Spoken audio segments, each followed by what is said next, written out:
AITA for divorcing my husband after he cheated with my sister, cutting off my mom for supporting them, and moving on with my life. This has been the most traumatic year of my life, and I'm wondering if I'm being too harsh or if I'm justified in my choices. I, F35, was married to my husband M42 for 8 years. We have 2 kids together, a son 9 and a daughter 7. I thought our life was stable and happy until everything unraveled 7 months ago. I found out that my husband was cheating on me with my younger sister, 24. I didn't discover it through subtle clues or intuition. My son overheard an inappropriate conversation between the 2 of them at a family gathering and came to me, confused and upset. When I confronted my husband, he denied it at first, but eventually admitted to the affair. I was utterly shattered. But what made it even worse was that my mom sided with my husband and sister. She defended their actions, saying, "Your sister is young and doesn't know any better, and your husband must have felt neglected to fall for someone else." Then she had the audacity to suggest I forgive them and keep the family together for the kids. I was stunned and disgusted. My dad, on the other hand, was furious.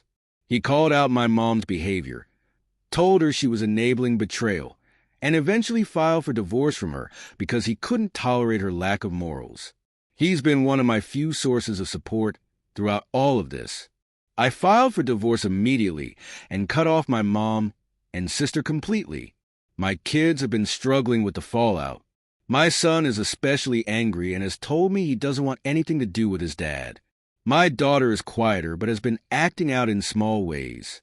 We've been going to therapy together, and I've been doing everything I can to help them navigate this while also trying to heal myself. Over the past few months, I've started putting my life back together. I've focused on my kids, leaned on my dad and close friends for support, and even started dating someone new, F36. She's been incredible, kind, understanding, and supportive. She's great with my kids, and they've grown to love her, which makes me feel like I can finally see a light at the end of the tunnel. But the chaos isn't over. My sister's relationship with my ex-husband has completely fallen apart. Shocking, right? Now she's blaming my mom, saying she encouraged the whole thing. My mom, meanwhile, is blowing up my phone, accusing me of tearing the family apart by refusing to forgive them. She says my new relationship is a slap in the face to our family and claims I'm being selfish for not letting her or my sister back into my life. To top it off, my ex-husband has been reaching out, begging for forgiveness and asking for a second chance. He's telling me it was all a mistake and that he misses me and the kids. My son and daughter both want nothing to do with him, but I'm conflicted about how much of a relationship, if any, they should have with their father. My dad and friends say I'm doing the right thing by cutting out toxic people and focusing on rebuilding my life. But the guilt tripping from my mom and sister is starting to wear me down, and I'm wondering if I'm being too harsh. Should I try to reconcile with my mom and sister for the sake of family? Should I give my ex more of a chance to be involved for the sake of the kids? Edit. I have changed my number and I'm currently moving. No, I don't speak to any of my ex-husband's family, and apparently the snitch was my aunt and her husband. Are we shocked? So I'm officially not speaking to them. And for the people complaining about the fact my kids know my girlfriend, so what? My children adore her. Also for the custody. It's 60-40, meaning I can choose which schedule the kids can have with their father since I'm the primary.